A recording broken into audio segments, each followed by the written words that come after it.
Lakini mimi ninachokijua ni kwamba RS Berkane anaweza akapata ushindi kwenye mchezo wa kesho, kwa maana ule ambao atakuwa kwenye uwanja wa nyumbani.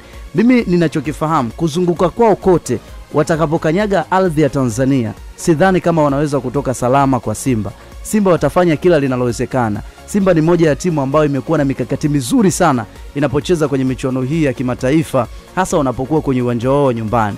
Wanajua namna gani ambavyo wanapaswa kuziendea mechi hizi, kuanzia kwa viongozi wao, wachezaji wao wanavyoonyesha spirit wakiwa kwenye kiwanjani kwenye michezo hii ya nyumbani, lakini pia mashabiki wao namna ambavyo wanajua kujitoa kwenda kiwanjani kwa wingi kuisupport timu yao. Angalia namna ambavyo walifanya kwenye mchezo dhidi ya Al Masry. Hakuna mtu ambaye aliamini ya kwamba Simba angekwenda katika hatua ya nusu finali kirahisi, ama angekwenda kwenye hatua ya nusu finali kwa namna hiyo.